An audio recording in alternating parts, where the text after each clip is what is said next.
Welcome to the second presentation in ARA's webinar presentation series. My name is Natalie Curry and I'm the General Manager, Supply Chains at the ARA.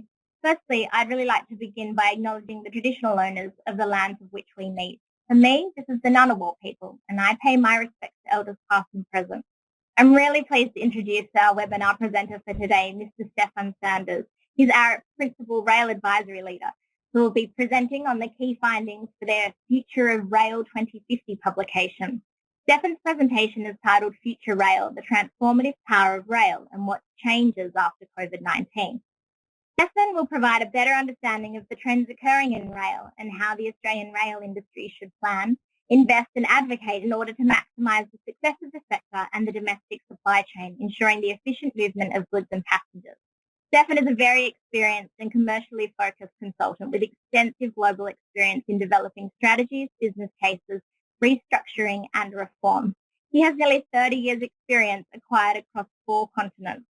Like me, you might have been hiding your kids somewhere or hiding from them and have your pen poised to take notes for Stefan's presentation. But if for any reason your viewing today is disrupted, this presentation is being recorded and you'll be sent a link after the presentation. In addition, you can actually download PDF slides. They're available under the light blue arrow button icon at the top corner of your screen. I also expect that Stefan's presentation will generate lots of discussion and questions, so we have allowed plenty of time at the end of Stefan's presentation for Q&A. So you can post your questions throughout the presentation by clicking the dark blue hand icon in the top corner of your screen, and Stefan will seek to address all of them at the end of his presentation.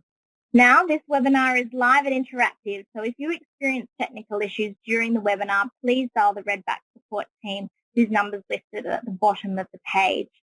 But without further ado, let me welcome Stefan to the screen. Thank you very much. And can I say that I'm really delighted to have the opportunity to present to this ARA webinar today and to share some of mine and Arup's thinking on the future of rail and how transformative action can change the future of how rail responds to situations, and particularly to the situation the rail industry and indeed the world finds itself in today with COVID-19. I'm in Australia. I've been here actually just before the lockdown. I got here at the beginning of March. Absolutely delighted to be beginning to engage with the rail industry and to be involved in a major project here with Rail Projects Victoria and DOT looking at replanning operations, and secondly to be leading Arup's rail advisory business in Australia and New Zealand. So turning to my presentation, I'm going to talk about 3 main themes today. One is the strategic context for rail, the megatrends that really drive rail's position in the transport and wider market, and to demonstrate really how they create such a good context for rail in the medium to longer term. I'm then going to turn to considering some of the actions that rail can take to be truly transformative and to be able to respond and capitalize on those megatrends as well as the shorter term challenges of COVID. And then I'm going to close and consider what COVID-19 might mean for the rail industry and rail's recovery. When you talk about the future, though, it's often very difficult to predict the future. I mean, who would have thought that we would have been in this situation even 4 months or 5 months ago from today? I just want to use an example. This is the Pyrmont Bridge in Sydney, but the example is really around the great horse manure crisis of the 1890s. The Times of London, a very well-known UK newspaper, wrote in 1894, in 50 years, every street in London will be buried under 9 feet of manure. That's at a time when all transport was horse-powered, other than rail. There were 11,000 cabs in London, each with their own horse. You can see on this bridge picture how many vehicles and how many horses are involved. Each horse typically produces up to around about 17 kilos of horse manure a day. Yet within 2 or 3 decades from this picture and this headline, the motor car has been invented and the world has profoundly changed. And when people do predict the future, it's quite interesting as well. This is from the 1920s, but I'll draw your attention to the quote from a futurologist, Michael Spence, basically saying it's really, really hard to predict the future. and to predict how the future will come out. But there's some interesting things here. This image was from the time when radio was invented. You look in the top right, you'll see correspondence by radio next to the clock. And if you look below that, it looks like a fax machine effectively. You could argue correspondence by radio is now an email. And you could argue the television and automatic radio phone is the equivalent of a modern smartphone. The only challenge with this was meant to be the future in 1970, not 2020. And ultimately, I believe, and many futurologists believe, the best way to predict the future is to influence and invent it. And within Arup, we've always had a tradition from our founder of Arup, you can see on the left of the picture, through our employee ownership of wanting to think about the future and invest time thinking about the future. And in 2014, we produced a document that was widely publicized around the global rail industry, Future Rail 2050. That did a number of things, and I just want to extract one part of that document for my presentation today, and that's around the 6 megatrends that document identified as shaping the next 30 years in the rail industry. And I'm going to come back to megacities and climate change. For me, they are probably the most important 2 of the megatrends, but I very briefly want to touch on the others. Demographic change. The world's population is aging, despite some countries having a much younger population. By 2050, 2.1 billion, that's double the amount of people today, will be over the age of 60. Rail will need to respond to that. How will people access rail, whether they're physically, visually, or mentally impaired, and how will rail enable that demographic change to happen? That also creates challenges for access to labour and so on. Smart and integrated mobility. I think already with the likes of open data and apps that different organisations produce, people increasingly think of a journey, they don't think of the mode they're choosing. Again, rail will need to think about its role in that and how it integrates with the mobility as a service revolution. Thirdly, technology, digitalisation, sensing assets, a total transformation and opportunity for rail. And finally, the creation of new sources of energy and resources for rail to use. Those trends are really important, but for me the most important trend is urbanisation. If you look at the pictures on the left, you can see in 20 years how much Shanghai grew, changed and developed. And you can go to any city in China. I went to a few when I was there on holiday a couple of years ago, and they are massive cities, quickly densifying. That's being replicated all over the world, particularly here in the Asia-Pacific region. And the world will move from 5 out of 10 people living in an urban area, as it was 10 years ago, to by 2050, 7 out of 10 living in an urban area. And that in itself will also be replicated here in Australia. You can see Perth on this figure. This is from 2018 to 2046. It was forecast to over double in size. Melbourne and Brisbane will increase by about 60%, and Sydney by just under 50%. So urbanisation is real around the world, and it's real here in Australia and indeed New Zealand. And ultimately, cities can't function without good public transport, and particularly rail-based and mass transit. And by that I mean both metro but also suburban rail. This is a picture from the city I previously lived in, Kuala Lumpur, and it illustrates an absence of mass transit creates problems for a city to function well. And the second big trend I want to focus on is climate change. Unpredictable events are on the rise. The left-hand image is the aftermath of Hurricane Sandy a few years ago on the New York subway. Air quality is an issue. Interestingly, the current situation has shown how quickly air quality can improve when economic activity and pollution diminishes. But ultimately, the trend around climate change, I think ultimately will favour rail. Increasingly, there's I would argue, a 7th trend affecting rail emerging and developing, which is the trend around urban resilience. And urban resilience is really important. Arup has done a lot of research on it. This is a model that we developed with the Rockefeller Foundation a few years ago for providing an index of urban resilience. But it enables you to think of a city as a system, and a system that needs to withstand a lot of shocks and stresses, like, for example, the tragic bushfires here over the summer, and the implications of those. And if rail can integrate itself into that resilience and system thinking, it will also have a great future. But obviously, all of these megatrends create opportunities for rail and play to many respects to rail's strength. But the emergence of COVID-19 at the turn of the year and it becoming a major issue from the end of February, early March around the world has fundamentally changed things in the short to medium term. And I guess the question on everyone's mind, and part of the reason I decided to do this presentation, was how should rail respond to this crisis? And that is, how should it respond with the movement of people and passengers, and how should it respond with the movement of freight? Arup did a piece of work in 2019. We gathered 100 global rail specialists, which I was pleased to be one.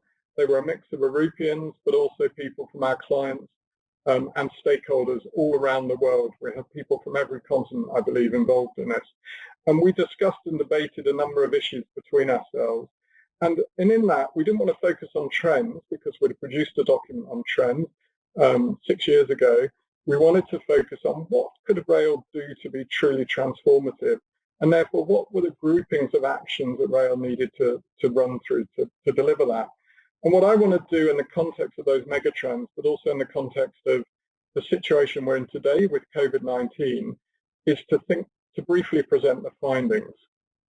Rail's been pretty poor, I would argue, over the years at focusing on customers. I think if we talk about the passenger railway, we've taken probably commuters for granted around the world. They've been a base load of revenue for most railways around the world. They contribute to the fare box. And frankly, I guess commuters have largely got what they've been provided each day, and rail hasn't necessarily thought as much as it could do in terms of its design, its timetabling, and its customer delivery around what the needs of those people are. The world's changed now fundamentally. It was changing already with digitalization and the immediate interaction that people can have with a railway company or a railway provider through social media, such as Twitter. But also it's changing now because rail needs to recover from the situation it's found itself in. And in our report, we identified a number of people-centered solutions that would help rail respond. We talked about the importance of thinking about the journey and thinking about customers on the journey. We also looked at how rail can be made an experience, something people actually enjoy and want to be part of, and also how the key destination stations on rail can become great experiences in their own right. And I'm sure we can all think of stations around the world that we visited that have given us that experience. And here's an example from some work we were doing with a client in the UK on helping specify a new rolling stock for a major project. Here we divided up the market into personas within the commuter business and leisure market. We did telephone interviews and focus groups around those personas, and we used that to create some statistics that enable us to get a view of what sort of key facilities would people need on a train on a shorter and longer journey to enable us to then inform the design of trains. Turning next, rail is highly sustainable. Very interesting statistic I found preparing for this. Global rail uses 2% of all energy in transport, yet it transports around about 8% of the total transport market in the world globally. If rail focuses on what it does best, moving large volumes of people and goods and areas of density, both within cities and between cities, it is highly sustainable in the sense of its environmental impact. But rail can do a lot more than that. Here's an example from a project that Arup were involved in Copenhagen, a city I've worked in on a different project, where we were the designer for many years for an orbital metro called City Ringen, and we brought user-centered design straight into this. We thought about how the station could actually be part of the city. So you can see here above the station, a nice little urban space has been created, but natural light is being brought into the station. So the station is not just a sudden transition from leaving a street to walking into a different environment. It's a seamless, integrated, and very comfortable and welcoming transition. And rail, again, if it does this, I think can really respond well. We identified a whole load of other things as part of our research. We thought about how rail can help link inclusive communities together. I'm sure we can think of examples of where new metros, railways that we've been involved in around the world have unlocked access to jobs, employment, and social services that people couldn't previously have reached, but also rail also creates jobs and opportunities as well. There's a lot there, I think, for rail to capitalise on. It's really important, I believe, that rail maintains a narrative around sustainability over the next few years on what could be quite challenging times. Digital evolution. We're not going to be travelling like this picture for a while, I suspect. This is on the Tokyo Metro. But nonetheless, digitalisation benefits the management of assets, it benefits operations, it benefits staff, it benefits performance and organisation, and it enables this instant and smart integration with users. But you can't do this just with technology. Although everyone here seems to be glued to their smartphones on this image, you actually need to have a structure. Technology needs to interface with people and processes. There needs to be common platforms and visions that people can align around. And for me, there's great opportunities here for rail. We're doing work globally on how digitalization can transform asset management through sensorizing assets, but also through creating systems that can use AI and other technology to better forecast how assets will react. We're also using new technologies. For many years, we used something called Sound Lab to be able to show the noise and acoustic impact of projects. We've used that on rail projects around the world, such as High Speed 2 in the UK. We're also increasingly using virtual reality to show people how stations can be designed, but also to show people how trains can be designed. We have a virtual train that we've used on a few projects, and we're able to show the interface between the train and the landscape. And then finally, we can increasingly, whether you call it digital twins or you call it digital simulation, we can use technology to simulate new environments. For many years, we've had a tool called Mass Motion that is available for people to get licenses to. We recently updated it so it can deal with social distancing. Improving operational performance. Operational performance is the biggest driver of customer satisfaction on pretty much any railway around the world. I was only having this discussion last week with a client here in Melbourne, where I'm based, and I can quote examples from the UK, Southeast Asia, wider Europe and Africa. If the railway delivers great reliability and punctuality, it will support this shift to rail and support rail being able to capitalise on the megatrends. And this is often challenging on rail. Rail systems, if they're not new metros like this one in Singapore, are an amalgam of old infrastructure, sometimes 50, 100 years old, trains of different vintage and age and technologies, control systems of different ages and technologies. And the reality is good operational planning, good operational delivery is absolutely critical for that. I think also, I was having a discussion with someone who was previously based in Australia, Nick King, last week, who's now in a senior role in Network Rail. And he was talking to me about some of the performance improvements they've seen. We have a right time railway back in the UK now, and I'm sure we do on many other systems here. That's because the number of train services have been thinned out. It's almost self-evident.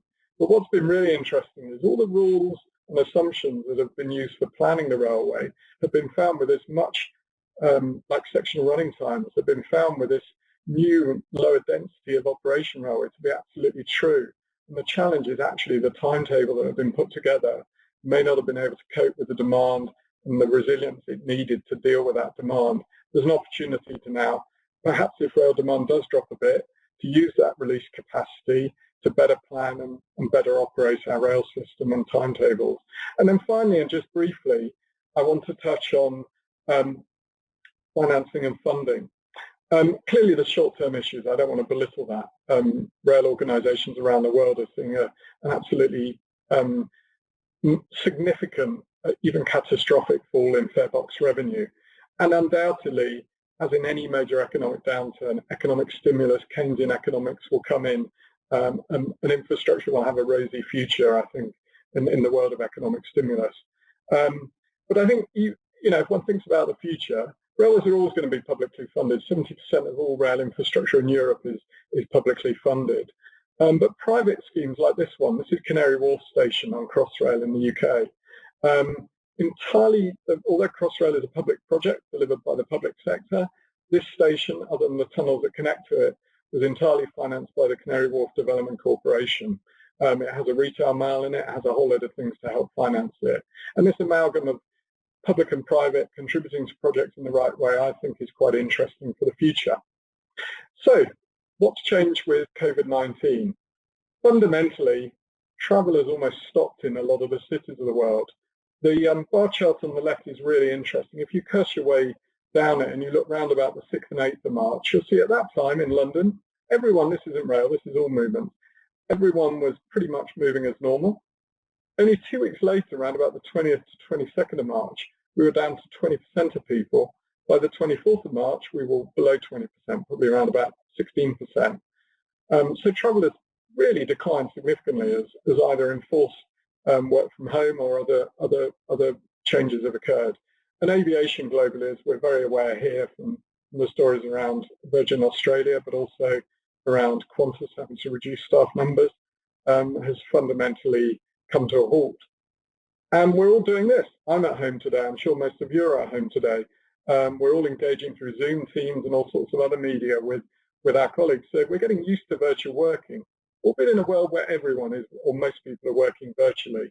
I still remember only a few months ago being the only person on a video call when I was still based in Malaysia and I was participating in my project here.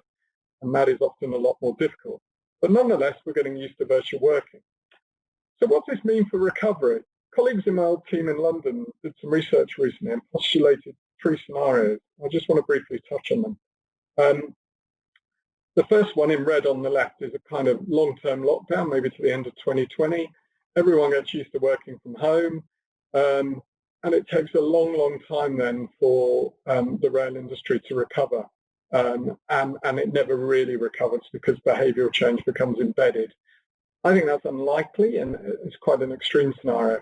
I also think the green one on the right is a very short lockdown, a quick return to normal, everyone getting comfortable with transitioning back to normal travel and going to the office, and maybe a very optimistic scenario. And my suspicion is where we'll end up is somewhere around the amber scenario. This was based and postulated a sort of 6-month period of disruption, and then people gradually transitioning back to working in the office, but some people deciding to permanently work at home, and some people electing to work from home maybe a day or two a week. And each of those scenarios creates challenges for rail. And ultimately, I think we will end up somewhere around that moderate recovery scenario. Things will change, but ultimately the megatrends won't be affected. But rail will need to respond. It will need to play to all of these transformational criteria that I outlined earlier. In the short term, social distancing is here to stay. The timetable, the construction of resourcing on the railway, the diagramming of trains, the control of movement on stations using planning and also like the tool I outlined earlier and mass motion will be important. Recent research in the UK suggested at the moment probably about a quarter of the people that they interviewed, this was a research by another consulting firm, Sistra, had decided probably that they wouldn't use rail as much, and they postulated maybe about a 25% reduction in rail demand. Again, I think that's in the context of where perhaps the UK is today, which is in a different place to Australia, and we will see how that develops. But there is evidence of longer-term behavioural changes. The London Olympics in 2012 and the Paralympic Games, were a major event in London, transformational for the city and the East End of London. But there was a major campaign all through the spring and early summer of that year, led by Boris Johnson, who was then Mayor of London, now the UK Prime Minister, to get people to change their journeys. Don't make your road or public transport journey during the Olympics. And it was found afterwards about 35% of people actually did change their journeys fundamentally, but 15% of those sustained that change afterwards. They simply discovered there was a new way of doing things. And that's often evident with these kinds of changes. And you see this time and time again around the world with infrastructure projects. This is a project, the station I used to commute into in London until 2018, Waterloo. Half of the station was closed for 3 or 4 weeks during the summer of 2017 to fundamentally rebuild it. And subsequently, the operator who I know very well, and obviously I observed through commuting on it, discovered that on Mondays and Fridays, their demand had dropped significantly in the peak. People got used to home working, particularly those who commuted maybe 60, 70 or 80 minutes into London each way, and they decided they could have a better quality of life. And then finally, and very interesting, I think, for rail, and a little more forward-looking. I think there was already, certainly in Europe, the beginning of a switch to higher speed rail from air. People, as a climate emergency and climate change became really important, they'd embrace the need to choose different modes. Now research shows, recent research, a couple of reports I had a look at for this, maybe a 10% decline in forecast journeys from what was expected by 2028 because of COVID and the length of time the industry will take to rebuild itself in terms of global aviation. But separately, a strong forecast of a major switch to use of high-speed rail where it exists in Europe and China, and a big growth in the rail supply industry to support that shift. And my suspicion is this will actually increase the attention of governments in places that don't have high-speed rail to perhaps explore that again, particularly where the domestic aviation industry has consolidated. But ultimately, those megatrends haven't gone away. Urbanisation is going to continue. People are still going to want to live in cities because of all the economic, social, and other advantages it gives. And the big growth trends, even if they're dented, are still going to pose fundamental opportunities and challenges for the rail industry.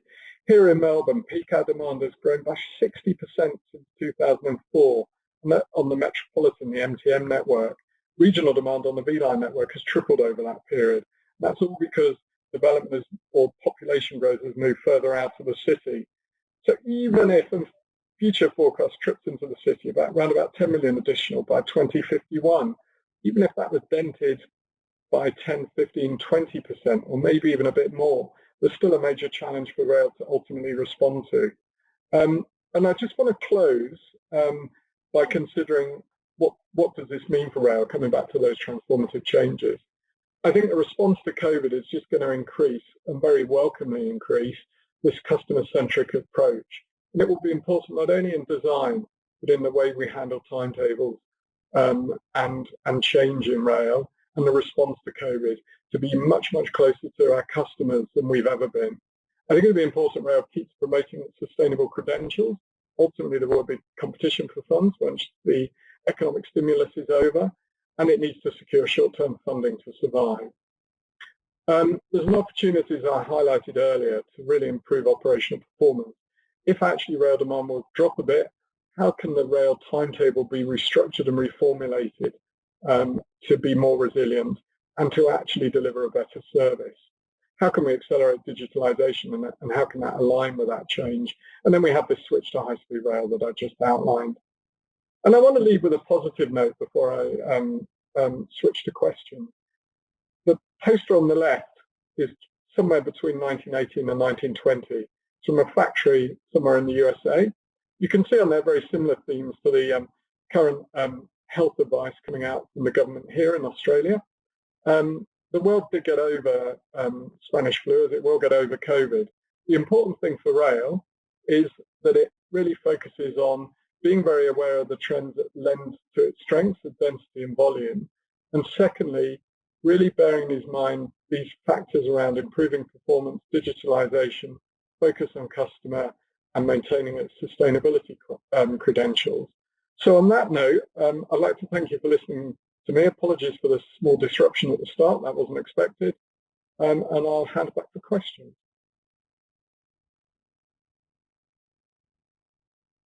Thanks so much, Stefan.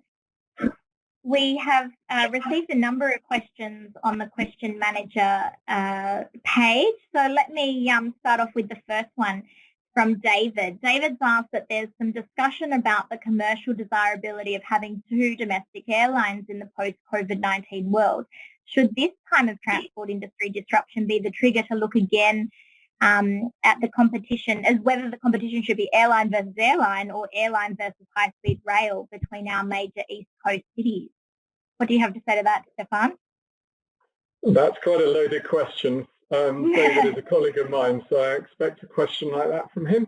I mean, it's very difficult. As I said, I've only been in the country full-time for just under 2 months. So, and I know there's a lot of history. I remember when I was at my previous firm, before this would have been in the late 90s, reviewing a piece of work that had been done by colleagues in Australia on high-speed rail along the East Coast. That was probably, over 20 years ago now. And I know the trend now here is towards focusing on faster rail and trying to accelerate those sort of shorter journey times, Sydney to Newcastle, Sydney to Canberra, and so on. I probably want to talk a bit more generally and say, you know, there is, I think, around the world an opportunity where high-speed rail doesn't exist to think about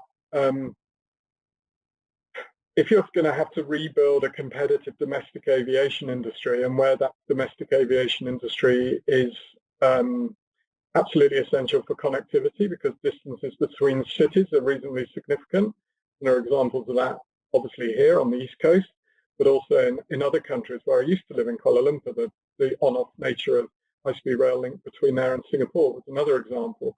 And the big flows, all of these cities have strong aviation flows that will need to be serviced by some means or other. And there is an opportunity to consider, I think, in any location, what that situation means and whether now is a time to be a little bit bolder. But you can't, again, you can't build a new transport infrastructure, whether it's rail, an airport, a road, or a port, without considering its interrelationship with economic, spatial, and wider planning priorities. So it's a big question. All I was trying to say in the presentation was I felt it was a useful observation that high-speed rail, where it does exist, is potentially got a great future ahead. Great. We've got some more questions coming in. Yeah. Another from Amanda asks, what do you think the impact short-term and long-term will be on the rail workforce, both for passengers, freight and the supply chain?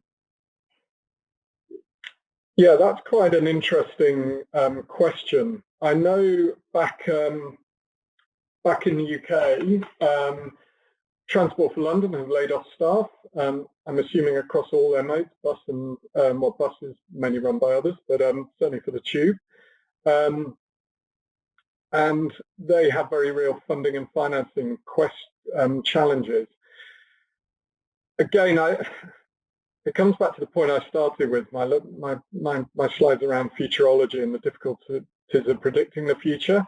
I think ultimately, and I still stand by this, the trends and the position rail finds itself in today, I think still lend itself to rail having a bright future. So whether you're in operations, engineering, rail systems, the medium-term future is good. There's a figure I saw where the global rail systems market was meant to grow about 3% over the next 20 or 30 years. It's now forecast to grow at least 10%. I think that creates a massively good future.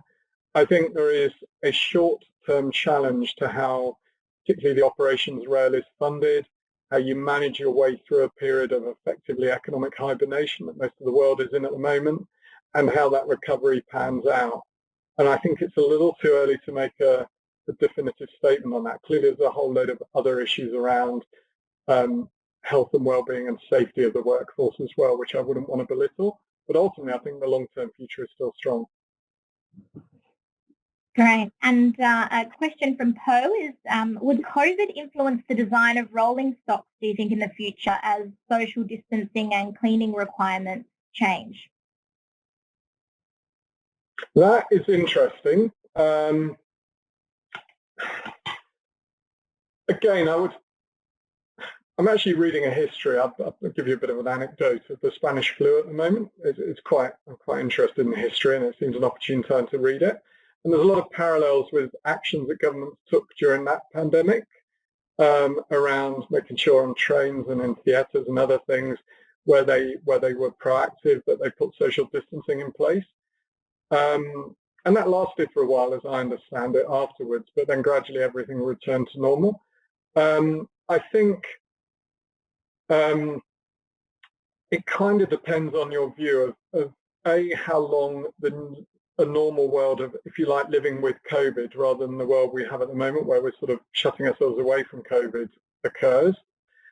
And then how long it takes either the world to find an effective treatment for it or hopefully an effective vaccine, so it just becomes another jab that everyone has every year. And then I guess it's how quickly coming back to behavior, and there's a whole seminar that I could have given on behavioral change, but how how long does it then take for people to get used to social distancing? So I think flexibility in design will be important. Cleaning clearly is important. That's already going on in most rail operators around the world, and more thought needs to be given to how people interact. But it has been 100 years since the last global pandemic. And whilst we shouldn't belittle the chance of another one happening again and learn from this one and make sure we're better prepared, they are kind of a once-in-a-lifetime event. So I think one has to be, a little bit measured in the response. Thanks. Indeed.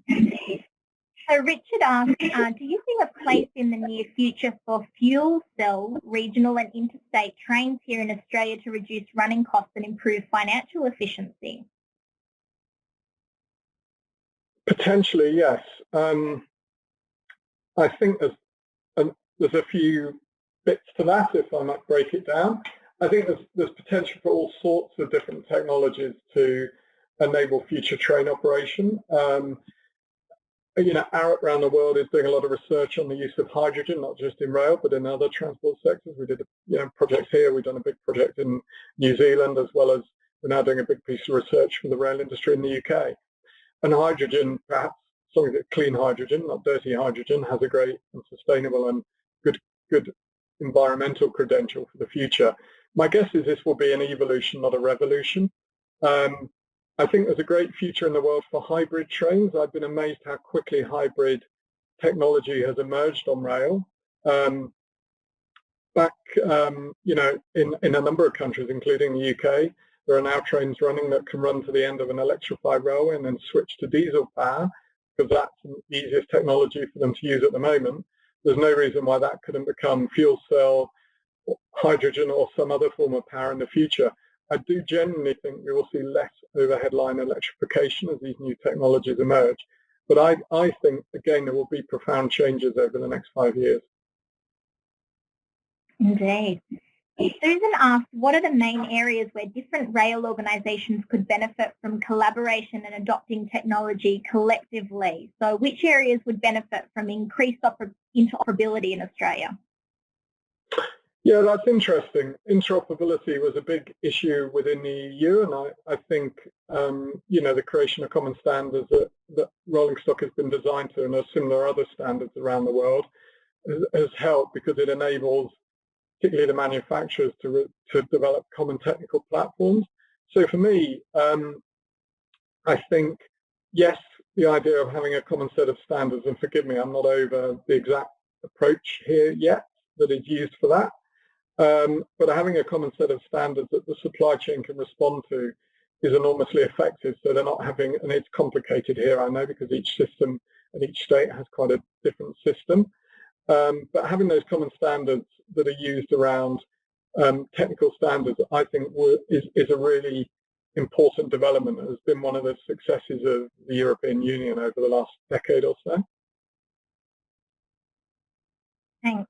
And Peter asks about, there's a lot of discussion and focus on improving customer service at the moment. What sort of changes do you think would show, I guess, a real impact? Have you got some ideas or examples that you could share? Yeah, I think it's about the personalization of the experience, and it's about the way, there's a lot of sort of very simple stuff you can do. I know one of the things that's been explored on some of the networks here, because I was talking to a colleague about it yesterday, and I've seen it done on networks in the UK, which is really, really simple customer service. Is one of the biggest challenges railways have is getting people to spread out along the train, so you don't end up with everyone bunching in the middle of the train. Putting the occasional longer platform mornings up to encourage people, maybe putting a coffee stall out further along the platform. You can actually get customers to behave in different ways that way, and also give them a better experience. I think also the way rail interrelates to its customers, and transport and transit authorities relate to their customers, is also important. I'd probably highlight two things there. One is the use of social media. I think social media provides a very instantaneous and very convenient response, but also particularly the use of Twitter and platforms like it, and the opportunity to also use open data to the degree open data is made available to encourage app designers and others to come up with innovative products. I was talking to one app designer just before I left the UK who was starting to get train loading data from weights provided by rolling stock on the route I commuted in. And he was developing an app to enable customers to understand how busy each train was. So I think technology provides a revolution here. I also think there's a bit of actually making sure staff can simply respond and feel able to respond to customers' queries is also important. But for me, there's a lot of very simple things that can be done there. Technology, simple things on design of stations and design of trains and signage and so on. Great. And another question is, how do you recommend governments focus more on city planning and transport planning together to provide a more integrated, sustainable solution? Well, that is the holy grail, I think, around the world. A lot of the work I've done over the last, certainly the last 15 to 17, 18 years while I've been with Arup has been exactly in that space. The rail industry globally has tended to be a very insular industry, if people on the call don't mind me saying that, and has tended to go away and design its own solutions without necessarily being aware of wider transport and city planning. I know some parts of the world, including some states here, are pretty modally agnostic in their approach to transport strategy and planning is increasingly to develop plans that actually just consider the transport solution and how the transport solution supports the city expansion. But there are obviously very straightforward things that can be done to better integrate the two in whatever planning regime you have. The most important, I talked a lot about the importance of density and volumes, and that's whether it's passengers or freight. So it's really, really important, particularly where you're either wanting to promote more use of a rail corridor, or you're wanting to develop a new rail corridor, perhaps a metro or light rail corridor, or even a new suburban rail corridor, that the city planning rules and policies, spatial plans, etc., really bring the densities to rail. And for me, that's the absolute holy grail. And then obviously you get into things, whether you call it transit-oriented development or something else, you get into that space, and then you get into the opportunity for not only bringing passengers to the railway, but actually capturing value from those developments to fund the project. So I think the whole thing is, synergetic, and the rail industry in all around the world just needs to get a lot better at this, and then it would actually achieve more. Yeah, and this next question sort of leads into that. So is there a need to review regulation and how we deliver projects to enable greater innovation in the rail industry? Well, that's almost another webinar. So let me, gosh, you get some good questions here, don't you? So yes, I think is the answer, because you asked me a very close question, but that's going to be a bit boring for the listeners. I think, yes, there is. I think, and this isn't just in projects, this is in service delivery as well. I think there's a huge amount of innovation out there. There's innovation I know we've brought into engineering design in rail around the world in things like bridge design and modularity and other solutions that we've had. The more mandated a project is, and this is a subtle balance because there can be a lot of things at play here, the harder it is for people to innovate. The same if you do contract out your rail service, as we do in the UK and some states do here, such as with the MTM operation here. The more you hardwire the requirements that the operator has to deliver, the harder it is either for the operator or on a big project for the designer to bring innovation in, because ultimately they're kind of told what they've got to deliver. I think you have to get the balance right, and it will change from project to project. But my view is we have to come up, alliances I've seen being very effective in the models I've seen them used in the UK on the UK railway, and I've had conversations when I led the UK Middle East and Africa rail business with the CEOs, or the old and the new CEO of Network Rail, about how alliancing worked and didn't work and the strengths and weaknesses. But I think more collaboration is the way forward and giving a little bit more freedom. Indeed. Another question is, do you think there will be more emphasis on cost savings of running rail lines, since the demand in rail transport may reduce as a result of people preferring work from home over office working? Is there an opportunity here to put more emphasis on this? Yeah, and this comes back to the difficulty that I said about predicting exactly where the scenario will land for this. Clearly, you can't go on forever if your fare box revenue is around about, typically on most railways around the world, it's about 20% of what it normally is on the passenger railway. And we're looking and doing research with an Arup to see where railway systems are reopening, particularly in mainland China, to see how quickly demand recovers. And you've got to be careful because there are cultural differences in workplace behaviours and so on that lead to different responses. I think doing anything very hasty now is possibly a mistake because you will lose a lot of experience very quickly.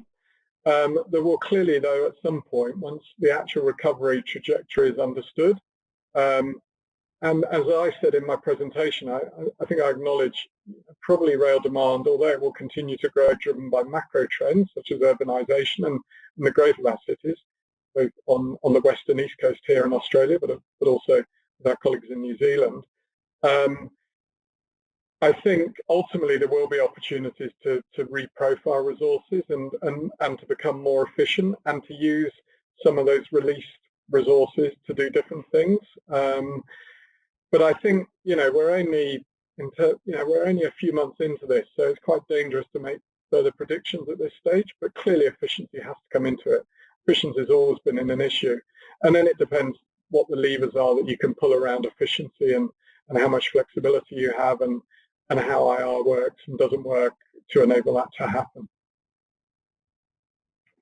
Shane's got a question here. Do you think the rail industry is good at promoting itself as a sustainable industry? How can we get better at doing this? Generally not, but it's getting better. And there's some interesting, if people do have a read of the document Transformative Rail, there are a couple of interesting discussions in that document about it, and I'd encourage you to read it. I think I did a piece of work, it was a long while ago now, probably in 2003 or 4, for the then Strategic Rail Authority in the UK, who were worried about the loss of investment in rail. And what I found when we were doing that work, we produced it, you can still find it on some of the web, Everyone's Railway, the wider case for rail, is we could find all the economic arguments, we could find all the spatial and sort of city planning arguments we just touched on, but the sustainability arguments were really, really poorly recorded.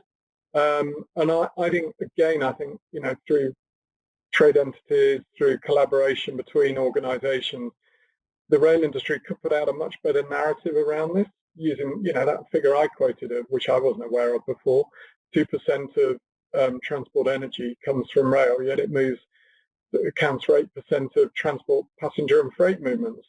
That's a great statistic, and I think a lot more could be made of that. And I have seen some very interesting narratives that have been produced around that, but they've never really been sustained and owned. And I think it's important that comes in, particularly as rail competes with other infrastructure projects in the world of economic stimulus. Great. We are getting flooded with questions, Stefan, but time is of the essence, so this might be our last one.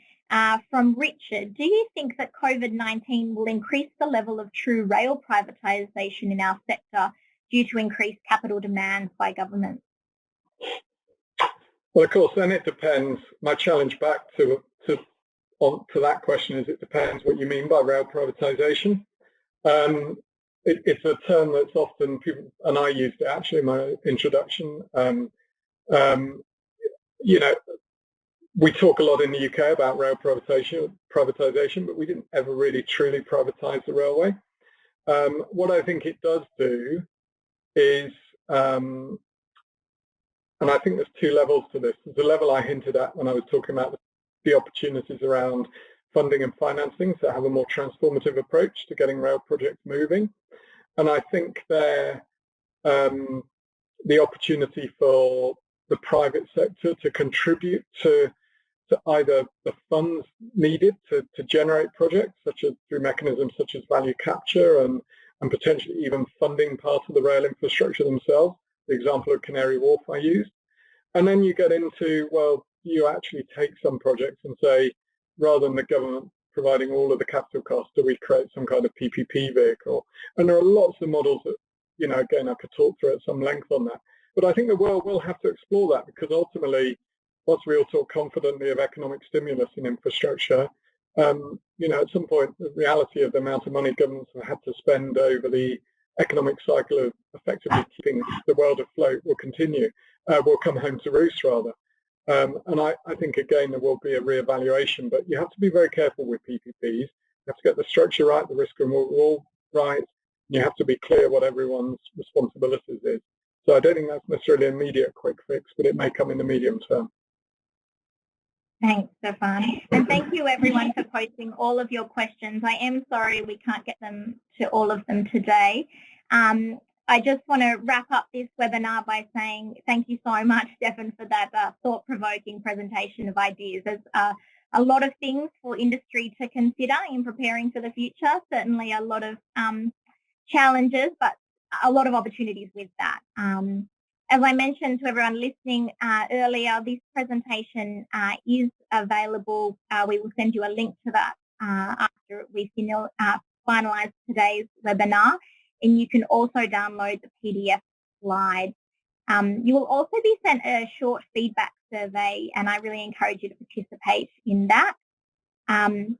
I do want to remind you that this is only second presentation in a long series of really exciting speakers that we have lined up for you.